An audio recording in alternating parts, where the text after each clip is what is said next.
Voilà, donc bienvenue sur la libre antenne, bonsoir à tous comme tous les soirs, 21h minuit sur metatv.org.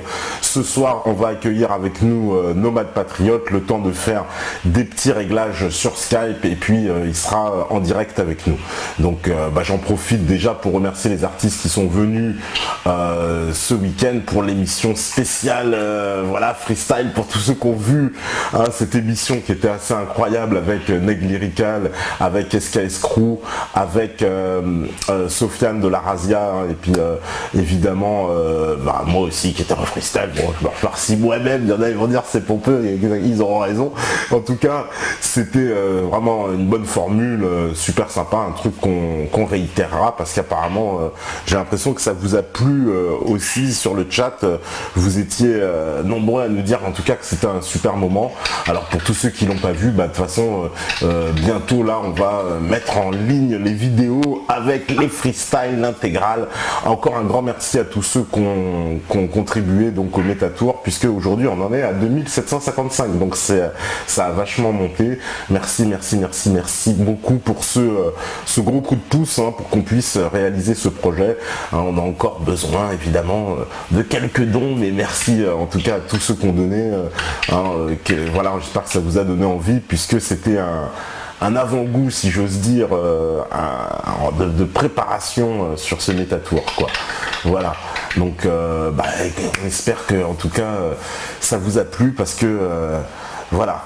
C'est nous qui te saluons, on me dit salut à tous, Jem Lench, Erwan, Snov, Anicette, Malabab, Stevinou, Kadouri, Zahir, Guillaume, Monet M, Kero, Bernard Tapie, c'est notre troll préféré, Ignace Boitaclou, 120, Padzikos, l'enquêteur du, on ne sait pas, Sungirl, Astron, Chaosphère, Emissar. Voilà, vous êtes nombreux. Si ça nous a plu, on me dit, c'est passé même trop vite, Zach, il me dit carrément, c'est cool, ça fait plaisir, franchement, que ça vous ait plu à ce point-là, ça fait vraiment plaisir. Voilà, donc dès que de toute façon ça va être prêt, on va me le dire. Il vient de se sauver. Ah ouais. J'ai une chaise vide. Ok. On attend, je vois aussi le retour. En attendant, on me dit, on refait la même avec Don Mario, Kimto, Vasquez et Del Ardias serait mis là. Super, mon cher Erwan, mais non, samedi prochain, je ne suis pas là, mon cher Erwan. Et oui, j'ai d'autres projets. Donc, figure-toi que non, malheureusement. Par contre, en revanche, on en refera une certainement le 28 juin. Voilà, donc vous voyez... ceux qui restent à l'antenne, à l'écoute, le 28 juin, il y aura peut-être une émission dans l'émission, parce que comme vous le savez, la saison, elle s'arrête le 20, c'est la dernière émission, et puis à partir du 21, donc il y aura ce gros rendez-vous avec le bal des quenelles, pour tous ceux qui sont déjà au courant. Et puis voilà, il y aura, vous allez retrouver d'ailleurs Neg Lyrical, Razia, SKS Crew, etc. Et puis nous aussi on sera là-bas pour couvrir un peu, voir ce qui se passe du côté du bal des quenelles. Donc là on attend notre invité parce que du coup qu'on l'a fait attendre, je sais pas, il est parti boire un coup, je crois. Ah, alors voilà. Donc là il va nous entendre. Allô Nomade, tu nous entends? Allô? D'accord, pas de soucis. Ça y est, on est en direct, donc je vais couper mon micro, voilà, comme ça on va nous entendre mieux sur le chat. Alors, comment vas-tu? Tu nous entends bien? Ouais, donc je suis en Russie, là, à Saint-Pétersbourg, et ça va très bien. Il est un peu tard pour moi, il est 11h du soir. Ah oui, carrément. Ah oui. Et je viens de finir de bosser, donc je suis un peu sur les rotules. Je suis encore transpirant, j'ai couru pour rentrer à la maison. D'accord. Donc c'est l'ambiance, mais c'est cool, bonne ambiance. Oh. C'est sympa. Alors pour te présenter un peu, toi tu es comment on peut dire, un artiste, tu fais des vidéos, tu fais des conférences, des spectacles de rue. Comment on pourrait te définir un peu? C'est compliqué, même moi je ne sais pas trop comment me définir. Comment je fais plein de trucs. J'essaye de me définir en fonction du contexte. C'est-à-dire qu'en fonction de l'endroit où je suis, j'ai des missions et des positions différentes. C'est-à-dire que, j'en sais rien, moi, quand je vais faire du spectacle en Inde ou quand je fais du spectacle en France, j'aborde pas le public de la même manière. Et là, les gens qui sont sur Meta TV me connaissent via la dissidence. Et ici, ma position, mon rôle, c'est celui de nomade patriote. C'est les vidéos que j'ai diffusées. Et donc, c'est là-dessus que je vais me définir en gros, quoi. Et dans cette position, je suis le sourire de la dissidence. Le mec Non, sans déconner, c'est un peu comme ça que je me définis. C'est-à-dire, on a un super analyste, on a des rappeurs, on a un humoriste de génie, on a toi avec ton live, ta télé, et puis tes clashs aux journalistes. On a tout un tas de mecs. Moi, je suis le mec qui sourit, qui dit, la dissidence, c'est que du bonheur. Donc, en gros, la position, elle est un peu là. C'est la joie de vivre dans la dissidence. Le bonheur d'être français, l'amour de la France. Dans Oui, le c'est côté ça. joie de vivre. Ouais. Ça, c'est important parce que dans ton nom, déjà, c'est nomade patriote. Ce qui est un peu presque, on dirait presque un oxymore parce que à la fois, on est dans un monde où on voudrait devenir, on nous force à devenir nomade et à la fois, tu dis, je suis patriote, quoi. Donc, il y a une espèce de contradiction dans le nom nomade patriote. Tu peux nous expliquer un peu? Ouais, j'entends un bruit absolument infernal. Je sais pas si ça vient de Russie, mais c'est atroce. Ah, là, ça va mieux. Il n'y a plus de son. Ah, voilà. Ouf. Nickel. Ok. Ouf. Je sais pas, il y a eu un TGV qui est passé dans la conversation, je sais pas trop, j'ai pas compris. C'était quoi la question? J'ai même pas capté. La, Il y avait tout. la question c'était, donc toi, ton nom nomade patriote, c'est Ah ouais, presque, le parcours. on a envie de dire, allez, j'ai envie de dire, il y a presque un oxymore, quoi, d'être à la fois nomade et patriote, puisque par définition, le mondialisme, c'est une forme de nomadisme, alors que le patriotisme est un peu son opposé, quoi. Ouais, mais en fait, il y a moyen d'être nomade et patriote. En gros, de plusieurs façons. Déjà, je pense que c'est mon nomadisme qui m'a rendu patriote. Ça fait 10 ans hein, que je voyage à travers le monde. Ouais. Et c'est un petit peu à force de vivre dans d'autres pays, de travailler dans d'autres pays. Parce que quand tu es touriste, tu captes que dalle. Il faut vraiment travailler dans les autres pays pour comprendre les interactions entre les gens de la population de ces pays. Donc, à force d'être dans les autres pays, je peux comparer avec la France. Et ça m'a un peu ouvert les yeux sur le fait que, putain, c'est pas si mal la France. Sur plein de niveaux, je ne vais pas développer là maintenant tout de suite, mais sur plein de niveaux, la France m'a paru vachement bien par rapport à d'autres pays. Et puis, il y a un deuxième point, c'est le fait que le nomadisme m'est plus ou moins imposé par ma fonction. Je fais du spectacle à l'international. Donc, je Ouais. voyage. De toute façon, je me pose même pas la question. Ma priorité dans la vie, c'est de faire ce que j'aime, mon métier. Et donc j'y vais. Et quand il faut aller, quand je décide de faire une tournée en Inde, quand je décide d'aller en Russie, aux États-Unis, bah, j'y vais tout simplement, quoi, sans me poser la question. J'ai toujours fait ça depuis que j'ai 13 ans. Je fais du spectacle de rue. Depuis que j'ai cet âge-là, je voyage. Au début, c'était que en France. Et puis après, à partir de 20 ans, je suis allé en Australie. Et puis l'Europe, je l'ai fait vers 15 ans. Enfin, j'ai voyagé très jeune. Et je me suis jamais posé la question. Donc ça, c'est un deuxième point, c'est que ça n'a pas été un choix, c'est mon travail. Et le troisième point, c'est ma femme. Ma femme, celle qui m'a rendu patriote, elle est russe Ouais. et elle m'a fait voir la France à travers ses yeux. Les Russes, ils idéalisent complètement l'image de la France. Ils en ont une super belle image. Donc au début, c'était un peu naïf, sa vision de la France. Et puis en fait, j'ai adhéré, quoi. Donc en fait, c'est le regard d'un enfant émerveillé sur l'architecture, sur notre gastronomie, sur la politesse des gens, sur la qualité du travail, c'est-à-dire tout. Comment sont faits les meubles, Il y a un comment sont bruit de faits les... fond encore Eh, qui est atroce. il fait une Je sais pas grimace d'où de ça malade. vient. Ouais, j'en sais rien. J'entends un bruit, mais une espèce de... Ouais, pareil. T'as pas un assistant prod à frapper comme dans les productions télé nationales? Bah, moi, j'ai rien d'ouvert en plus. Non, je sais pas d'où ça vient, mais... Tout à l'heure, j'ai poussé un bouton et ça s'est arrêté. Waouh.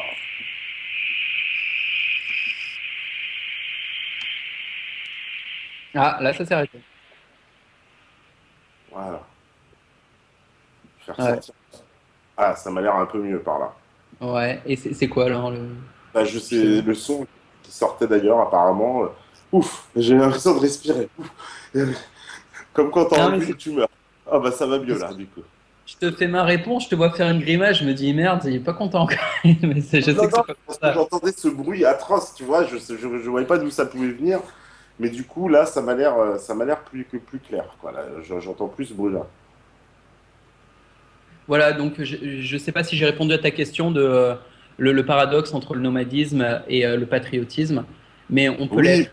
Et puis, malheureusement, j'ai pas entendu la fin, tu vois, de ce que tu disais, ouais, justement. Tu disais qu'il n'y je avait te pas dis, de contradiction pour toi, tu vois, entre les deux. non, non, il n'y a pas de contradiction. Je disais que j'ai vu la France à travers les yeux de ma femme qui est russe, donc à travers des yeux émerveillés de quelqu'un qui, ouais, qui trouvait ça super beau. Et puis pas que, c'est-à-dire quand je voyage, je veux voir des nationalistes. Quand je voyage en Russie, c'est pas pour bouffer du McDo. Quand je vais en Thaïlande, c'est pas pour bouffer du McDo non plus. Je veux dire, je veux voir des gens faire leur danse traditionnelle. Je veux voir des gens parler leur langue nationale. Je veux voir des gens qui portent leur culture. Et je veux pas voir un formatage. J'aime le voyage quand même, sinon je ferais pas ce métier ou je serais pas artiste international. Et, et le mondialisme, ça tue le voyage. T'aurais beau partir au bout du monde, tu verrais les mêmes magasins Footlocker, t'es dégoûté quoi. Le voyage a plus aucun sens avec le mondialisme. Si, Ouais, la géographie changerait un petit peu, mais je m'en fous, je voyage pour les peuples, moi. d'accord. Oui, en plus, donc tu disais que tu avais beaucoup voyagé. Oui, ça fait partie. Tu as fait pas mal de pays déjà. Ah ouais, ouais, ouais, ouais. Je pourrais citer mais 15-20 pays, quoi. Ouais. Ouais. Tu as fait un peu toute l'Europe, tu disais. Tu as été où ça, en Amérique aussi? Ouais, Los Angeles. D'accord. J'aime bien Santa Monica. Il y a une bonne ambiance. Les gens s'entraînent dehors. Et c'est assez cosmopolite. Tu as des gens de plein de pays qui viennent s'entraîner ensemble à Santa Monica. Donc il y a des appareils de muscu. Et l'ambiance est positive, tu as des interactions non marchandes, c'est-à-dire des gens qui apprennent les uns aux autres à faire du sport en fait, à faire de ce qu'ils appellent le workout. Workout, Ouais. c'est les tensions, les pompes, des équilibres, de l'acrobatie. Et super ambiance, c'est quelque chose que j'apprécie. Et tu rencontres beaucoup de Français d'ailleurs dans ces voyages. Il y en a beaucoup des Français expatriés. Alors au début, j'étais un putain de nazi anti-français dans mes voyages. C'est-à-dire que justement, quand j'ai, c'était pour ne pas dire, enfin, je cherchais pas du tout à dealer avec des Français. Et la plupart des gens qui voyagent et qui restent avec leur nationalité fonctionnent en petits groupes, en petits cocons, et ils s'ouvrent pas trop à la culture des autres. J'ai toujours voyagé seul. Depuis que je suis gamin, je voyage en solo. Je fais des spectacles tout seul, je suis un solitaire. Et je cherchais à surtout pas interagir avec des groupes et pas avec des Français en tout cas. Enfin, ou quand j'allais dans des groupes, c'était tout seul. Moi, j'étais jamais Ouais. membre d'un groupe, quoi. Donc, j'allais pas du tout vers les Français. Et c'est très récemment, c'est depuis que j'ai compris l'intérêt du réseau, depuis que je me suis initié à la dissidence, que maintenant à l'étranger, j'ai des comportements fraternels avec mes compatriotes français. C'est tout récent. J'ai reçu cette éducation récemment, Ouais, d'accord. compréhension, quoi. Mais avant, pas du tout. Et tu Je parles l'ai plusieurs langues, toi? C'est pour ça que... Ah, il y a Karasho, Ochen Karasho, Poloski. Ah Euh, oui, je- non, le russe, je le baragouine. Je parle couramment anglais. d'accord. Oui, Je fais... évidemment, le russe, oui, alors ils veulent savoir, oui, ta femme, si tu l'as rencontrée en Russie ou si c'était hors de Russie. Ah, il y a déjà des questions? Ah bah, il y a plein de questions déjà. Ok, ok, bon, salut tout le monde. Et il y a on est combien là que je comprenne? Depuis tout à l'heure, je suis avec toi, moi. Ah bah, oh, je sais pas, je sais pas. Moi, j'ai pas le chiffre non plus, peut-être qu'eux, ils l'ont à la régie, ils vont me le dire, mais moi, je l'ai pas ici. Oh, en général, on est plus de 1000 là, à cette heure-là, normalement. 1287. Voilà, 1300 là, on dit 1287 exactement. 1287 bisous. Voilà. Ma femme, je l'ai rencontrée en Inde en faisant du spectacle. Ouais, Et elle est russe. T'as beaucoup de Russes en vacances ou des Russes qui travaillent en Inde. C'est à Goa. d'accord.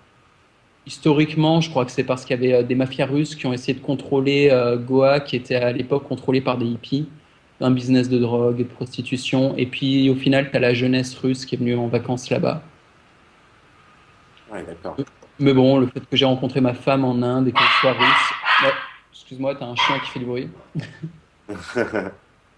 Ah, c'est quelqu'un qui arrive. Et alors, Euh, ouais, vas-y. non, non, rien. Alors, il y a vraiment, ouais, voilà, il y a pas mal de questions. On me demande, voilà, vu que tu as beaucoup voyagé, alors ça, c'est le genre de question, est-ce que tu as ressenti la présence de la franc-maçonnerie dans des gouvernements étrangers? Waouh, waouh, waouh. Oh, Et le truc, c'est que moi, je suis un troubadour, tu sais, le mec dans la rue, quoi, qui deal avec les passants, la zone. Donc la franc-maçonnerie, elle est dans des sphères auxquelles je n'ai jamais accédé. C'est-à-dire les plus hautes sphères, entre guillemets, que j'ai touchées, c'était des TV nationales en France. Et même eux, c'était des larbins, je captais rien à ce qui se passait. Là, j'en sais rien. La franc-maçonnerie, j'ai très peu d'infos là-dessus. Je suis assez peu cultivé sur le sujet. J'ai regardé la conférence de Morgan Prest. ouais, C'est à peu près tout ce que je sais sur la franc-maçonnerie. Donc, j'aurais même pas capté quoi. Donc, euh, j'ai jamais été dans des sphères politiques à l'étranger. Ici, j'aimerais bien. En Russie, j'aimerais bien croiser Poutine. Et j'en parlerai après. Il y a un coup politique que j'aimerais bien faire ici. Je veux d'accord. croiser Ah bah, Poutine et Depardieu, en fait. Poutine et Depardieu, si vous regardez l'émission là en ce moment, contactez-moi. Non, je raconte tout à Poutine, il n'y a l'heure. pas de chance qu'il regarde quand même, hein. Ça serait énorme. Depardieu, il se regarde, je pense. Mais tout à Et l'heure, on parlera de la Russie, j'en parlerai un peu. d'accord, oui, on parlera un peu de la Russie, ouais, parce que c'est quand même dans l'actualité. Et alors, voilà, il y a pas mal de questions. Voilà, on me demande aussi, est-ce que les Russes, justement, ils n'idéalisent pas un peu l'image de la France, comme tu expliquais tout à l'heure? Est-ce que c'est pas un peu idéalisé, cette image? Je dirais que c'est dans les deux sens. Les Français idéalisent les Russes en ce moment. Enfin, en tout cas, les dissidents idéalisent les Russes. Et de l'autre côté, les Russes idéalisent les Français. Mais là, par contre, c'est pas la dissidence russe qui idéalise les Français, c'est tous les Russes. Tous les Russes idéalisent la France. Ouais, d'accord. Mais c'est super touchant. C'est-à-dire, c'est-à-dire que n'importe quel Russe dans la rue, quand je lui dis que je suis français, ils, ils réagissent avec un sourire énorme. Ils adorent les Français, ils s'en font une image romantique, raffinée, euh, de bon goût, j'en sais rien. Ils ont une image superbe de la France. Alors, même à l'école, je pense qu'on leur apprend des trucs dans leur système scolaire russe. Ils doivent apprendre des choses positives à l'égard des Français. Ils ont une image incroyable de nous. Ouais. Ah, on est idéalisé, quoi, vraiment. Ouais, d'accord, bah, Et ce qui c'est plutôt sympa. est hyper, C'est c'est plutôt hyper sympa sympa. de savoir ça, quoi. Ça crée un premier contact qui est très facile. Bon, par contre, il faut faire un petit peu l'effort de parler russe. Ils parlent pas tous anglais. Et moi, je baragouine russe. J'essaye avec mon traducteur de poche d'interagir avec eux. Mais ils font l'effort, quoi. Par contre, ils sont timides. C'est-à-dire, Ouais, ils ont une bonne image, mais ils sont très, très timides. Donc, c'est notre boulot, en tant qu'étranger en Russie, de casser la glace. ouais. Enfin, de casser la glace. Mais attention, hein, il y a la récompense derrière. C'est-à-dire que quand on brise la glace avec un Russe, quand on le fait sourire, parce qu'ils sont assez enfermés, ils sont introvertis, c'est une population du Nord, c'est bien froide, et quand on brise la glace avec eux, et qu'ils deviennent chaleureux, amicaux, ils tournent pas leur veste comme ça. Une fois qu'ils ouvrent un peu leur cœur, c'est des gens intègres. C'est pas des girouettes, quoi. Comparé aux États-Unis, par exemple, où tout le monde t'accueille avec un grand câlin et le lendemain, ils te reconnaissent pas. Ici, non. Quand on te fait un sourire, 2 ans après, tu reviens, le gars qui t'a fait un sourire, plus ou moins, il se souvient de toi, t'es son pote, quoi. Voilà. Alors, Ça- Alors, il y a plein de questions, il y a aussi des réflexions, parce qu'on me dit oui, mais il ne s'intéresse pas assez au pays, il s'intéresse qu'au spectacle. Donc, ce n'est pas découvrir la culture, on me dit ça. Oui, c'est clair, je suis un inculte. Non, mais c'est la vérité. Je suis un inculte. Et ma force, c'est ma bonne humeur, c'est mon courage. Donc, moi, ceux qui me disent que mes analyses sont foireuses, je leur dis quelles analyses, les gars, ou qui me disent que ma culture est limitée. Évidemment, je suis un nomade. Comment tu veux que je trimballe une bibliothèque avec moi? Tu sais le poids que ça pèse? Ma valise, elle fait 20 kilos. Et dedans, t'as que des costumes et des conneries. Man, je suis un inculte. Mais je suis pas fataliste. Euh, je, quand je tombe sur des gens érudits, gentils et crédibles, j'aime apprendre. C'est pour ça que je regarde des conférences, c'est pour ça que voilà, je regarde ton émission ou égalité-réconciliation, ou ouais, j'essaye d'apprendre, quoi. Mais pour l'instant, j'ai un niveau de culture qui est assez médiocre, c'est clair. Et après, ici, bah, dès que je peux, je discute avec des Russes pour comprendre comment ils vivent. Mais c'est des discussions humaines. C'est-à-dire, je parle pas tant que ça d'histoire avec eux, je parle plutôt de leur vie à eux. Ils me racontent des expériences de vie. Donc les histoires que j'ai, c'est bah, j'ai un pote, il a vécu tel truc il y a 15 ans, un Russe, il me racontera ça. C'est tout. C'est des histoires de vie entre humains. C'est ça ma culture. C'est des histoires entre humains. D'accord. Alors, il y a plein de questions. On me demande, c'est vrai, de raconter ton passage chez Ruquier. Mhm. Déjà, je suis content d'être allé chez lui masqué. Ça me que des mecs dans la rue me reconnaissent en me disant c'est toi le connard de chez Ruquier. Parce que c'est un peu la honte. Enfin, c'est un peu la honte. Voilà, le truc, c'est que je faisais une autoproduction. Je mettais 18 000 euros sur la table pour produire mon spectacle dans un théâtre à Avignon. Donc, c'est la thune que j'avais gagnée en une année, même pas, j'avais dû emprunter. Donc, toute la thune que j'ai gagnée en un an, plus de la thune que j'ai empruntée, j'ai tout misé pour louer une salle un mois et faire mon spectacle. Euh, et pour remplir la salle, il faut une promo télé. T'as pas le choix. Et pour faire une promo télé, quand t'as que 2 mois avant que ton spectacle y commence, tu vas chez Ruquier, tu n'as pas le choix. C'est comme ça, c'est tout, quoi. En France, tu veux faire ta promo télé en speed, tu vas chez le fast-food du rire et tu vas chez Ruquier. Et mon passage chez eux, c'est que bah, directement, ils ont les codes pour sentir qui c'est qui fait partie de leur business et qui c'est qui n'en font pas partie. Donc leur émission, c'est une promo pour du spectacle vivant. Et moi, ne faisant pas partie de leur business, ce qui veut dire que je ne suis pas produit par Ruquier et sa bande, et je ne suis pas produit par un producteur qui fait partie de leur réseau. Donc j'étais de la concurrence. Donc l'ennemi, c'est juste du business. Hein. Les mecs qui ne sont pas sur des goûts artistiques ou je ne sais quoi. Enfin si, il faut que ça soit assez consensuel pour eux, sinon ils n'acceptent pas du tout. Et moi, j'étais même pas consensuel. Donc, j'étais pas consensuel. Et en plus, au niveau business, j'étais pas de leur équipe. Donc, j'avais la naïveté de croire que ça pourrait le faire. Et non, ça l'a pas fait du tout. En fait, j'aurais pu présenter ce que je voulais, ça l'aurait pas fait. Et en l'occurrence, ce que j'ai présenté était en plus ou moins professionnel. C'est la première fois que je faisais de l'humour de ma vie. Moi, je fais du kung-fu enflammé normalement. Donc, j'y suis allé en mode crash test. Et puis ambiance de merde, quoi, c'est vraiment l'enfer là-bas. Ambiance humour collabo, un truc de malade. Mais je sais pas si ça vaut le coup d'épiloguer comment ça se passe sur place. C'est intéressant d'en faire une analyse au niveau du showbiz, de voir comment il cloisonne le business du spectacle, du one-man show notamment, comment Ruquier a totalement corrompu la nouvelle génération du rire d'une manière business avec le monopole de diffusion qu'il a eu grâce à France 2. Donc ça, c'est intéressant au niveau de l'analyse de le comprendre pour boycotter à tout prix ces artistes fast-food. Parce que aller voir leur théâtre, aller voir leur spectacle, c'est un moyen de tuer le spectacle vivant. C'est comme quand tu vas bouffer McDo et quand tu fais que tes courses dans les supermarchés, tu tues le petit producteur, quoi. Donc il y a un peu le même système. C'est important de comprendre que ces mecs-là, il faut les boycotter. Ils détruisent l'art. Donc ça, l'analyse, ça m'intéresse d'en parler, d'analyser de comment est-ce qu'ils cloisonnent ce business et pourquoi est-ce qu'il faut les boycotter. Et qu'à la place, il faut faire... c'est comme le petit producteur. Il est dur à trouver, il est dans une petite ruelle, il n'y a pas de panneau, rien. Et ben le bon artiste, le bon humoriste, bon, t'as Dieudonné que tout le monde connaît, mais t'en as aussi des petits pas connus et qui sont bons. Et pour les trouver, il faut chercher.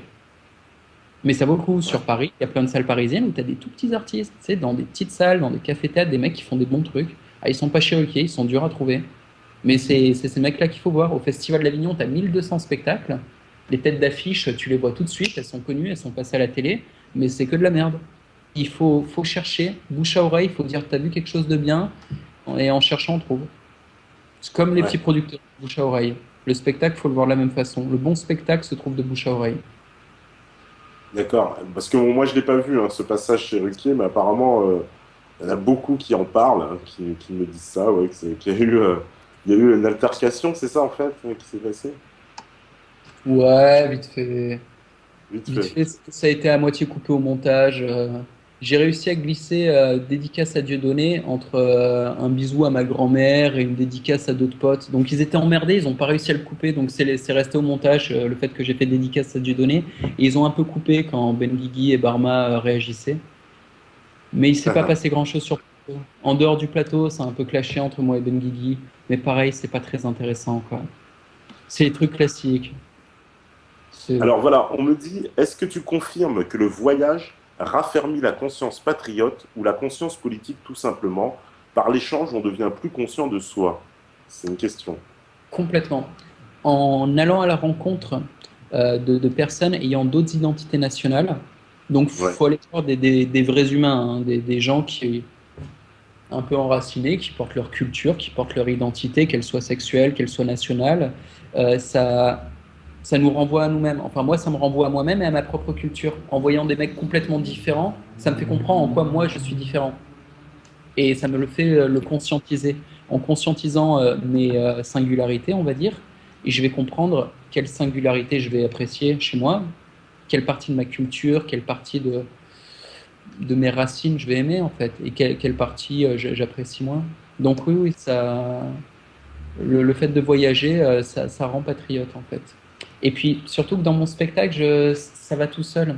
À chaque fois que je fais des spectacles à l'étranger, je revendique le fait d'être français. Donc le public de lui-même me pousse à être un peu dans le cliché de français, me pousse à un peu exagérer là-dessus. Et c'est agréable, c'est bon enfant.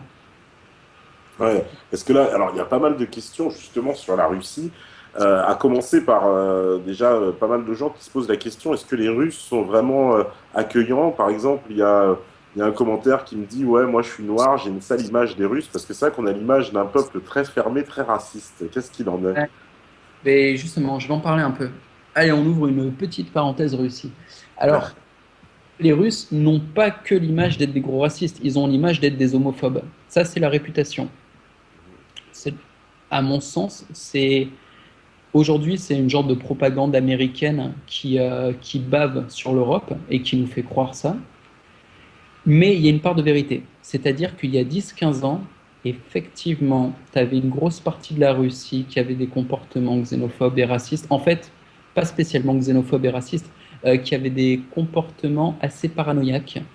Mais la parano était justifiée par un contexte que j'aurais du mal à expliquer à cause de mon inculture. Mais ils étaient plus parano que ça il y a 15 ans. Mais il y a plus de risques. Tu pouvais te faire emmerder parce que tu étais un rebelle ou parce que tu étais un marginal. Bref, ils étaient parano et tous ceux qui étaient différents pouvaient potentiellement être emmerdés. Donc forcément, si tu es black dans un pays où tout le monde est blanc, parce qu'en Russie, t'as pas trop de blacks, hein. Ouais. Faut voir le contexte, il n'y a pas beaucoup de blacks. T'as pas non plus des mecs qui se tiennent la main ou qui se mettent des lycéens qui portent la jupe. C'est pas gagné, quoi. Donc, n'importe qui différent peut se faire taper sur la gueule, surtout dans un contexte où entre eux, ils se tapaient déjà sur la gueule pour pas grand-chose. Donc forcément, le mec différent, il se fera taper 10 fois plus. Mais ça, c'était il y a 10-15 ans. Ces 5 dernières années, ma femme le constate, et moi, je constate, j'arrive juste maintenant, mais elle voit l'évolution, on va dire. C'est qu'il y a un embellissement de la conscientisation russe ou de la qualité de vie russe ou du niveau spirituel russe, on va dire. Aujourd'hui, des actes de racisme ou de xénophobie ou des violences gratuites, on va dire, ont vachement disparu. Il y a une évolution très positive du savoir-vivre russe. Je parle de Moscou et Saint-Pétersbourg, les deux grosses villes en Russie. Dans les petites villes, tu as plein de petites villes un peu perdues, tu sais, dans des déserts enneigés. Tu as encore des comportements old school. Tu vois, ils suivent un petit peu la tendance des grosses villes, mais avec quelques années de décalage. Et c'est clair que dans les villes un peu reculées ou quoi, le mec différent se fera plus facilement emmerder. Mais là, j'avais une discussion vachement intéressante avec un couple gay là, je vis dans une colocation en fait, dans un appart de jeunes, et t'as un couple gay qui est passé. Et je les ai interviewés un peu. Je leur ai demandé c'était quoi d'être gay en Russie parce que t'as une propagande en France qui fait croire que les gays se font ratonner en Russie. Et, euh, et le mec me dit qu'il a jamais eu la moindre emmerde, que tous ses potes gays n'ont jamais été emmerdés, qu'il adore son pays, que ça se passe super bien. Et il tenait un super discours. Et il me disait voilà, ici. En fait, j'ai essayé de comprendre un petit peu.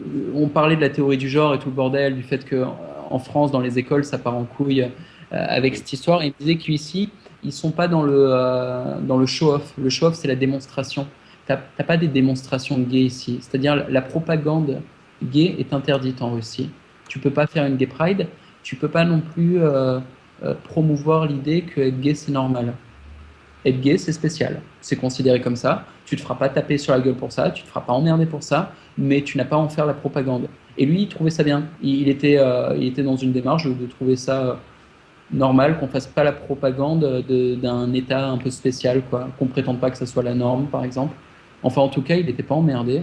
Et puis, il démentait qu'on se faisait frapper parce qu'on est gay. Il tient la main de son petit ami dans la rue. Ça se voit sur lui qu'il est gay. Tu vois, il a le dress code, on va dire, des gays. Et puis, pour les blacks, mon expérience, c'est que j'ai un membre de ma famille, un cousin black. Mon oncle est marié à une africaine de Ouagadougou. Donc, j'ai tout un tas de cousins blacks. Et je l'ai amené avec moi en Russie il y a 2 ans. Et pareil, il avait ce cliché, il voulait rester avec moi 24 sur 24 de peur de se faire éclater la gueule par des racistes dans la rue. Et au bout de 2 semaines avec moi, il était là, n'importe quoi, c'est un cliché, quoi. Il n'a jamais été emmerdé. Donc c'est plus une idée qu'on a comme ça donc sur la Russie, ça reflète pas tout à fait la réalité, quoi, en fait. Je vais te dire, des idées à la con sur la Russie, on en a un paquet. On est sous propagande, quoi. À l'école, on nous parlait de Staline, de la dictature, des machins comme ça. Donc on est encore dans cette idée. Et puis tu as encore l'influence du cinéma américain qui est sur la France. On a une image totalitaire de la Russie, c'est n'importe quoi. Moi, je le vois pas du tout comme ça, quoi. Et puis là, ça fait 4 ou 5 ans que j'y vais maintenant chaque année. Cette année, j'y passe pas mal de temps, hein. Cette année, j'y aurais passé 4 ou 5 mois en tout dans l'année en Russie. D'accord, ouais, quand même. Oui, quand même. En plus, oui, tu travailles à pas là-bas, c'est ce que tu nous as dit. Ouais. Donc il y a plein d'idées négatives sur la Russie qui sont un tissu de conneries, quoi, que je dément complètement. En tout cas pour Saint-Pét et Moscou. Après, il se trouve qu'ils ont aussi des banlieues, où pareil, dans des banlieues malfamées, où n'importe qui d'un peu différent ou qui n'est pas du coin se fera emmerder, quoi. Mais c'est pareil, en France, on a des banlieues qui sont hostiles. Et tu t'envoies un travesti dans ces banlieues ou t'envoies un mec simplement qui n'est pas du coin ou qui n'a pas du tout les codes de rue liés à ce territoire, et il se fera emmerder, quoi. Il se fera emmerder grave. Mais c'est logique, dans tous les pays, t'envoies pas dans le ghetto un trav ou un mec qui n'est pas adapté, quoi. Ouais, de toute façon. Alors on me demande justement par rapport à la Russie, comment c'est vécu un peu les événements en Ukraine, ce qui se passe en Ukraine du côté russe? Plusieurs réactions. Je vois déjà beaucoup d'incompréhension. On en parlera après, mais en voyageant, je me rends compte que grâce au travail des différents analystes dissidents, le niveau d'éducation et le niveau de compréhension de la population française est vachement supérieur au niveau de compréhension des autres populations. D'accord. Tu vois ce que je veux dire ou pas? Ouais. Donc, je vois l'efficacité du travail de Soral et de tous les autres qui font leurs conférences en ligne et de toutes les vidéos pédagogiques. Je vois vraiment ce résultat. Je vois les commentaires, je vois l'éducation des gens. Et je te jure qu'en Russie, en Ukraine, ils sont loin, mais très, très, très loin d'avoir notre niveau de compréhension politique, notre compréhension des systèmes. Ils captent pas, mais c'est normal. C'est-à-dire que des mecs qui font le boulot comme Soral en Russie, ils se feraient buter au bout d'une semaine. Où il se ferait interdire. Tu peux pas sur les réseaux sociaux ou sur Internet russe dire ce que tu veux.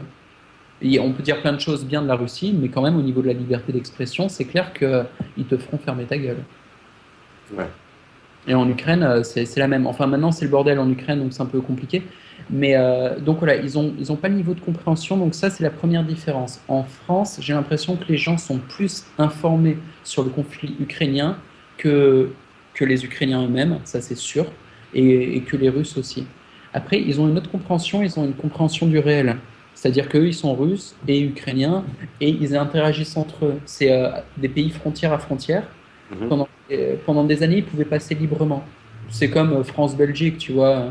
On parle la même langue, donc les Russes et les Ukrainiens parlent la même langue, et il y a une très grande amitié russe-ukrainienne. C'est une famille, tu vois. Donc, ils ont la compréhension humaine de l'interaction.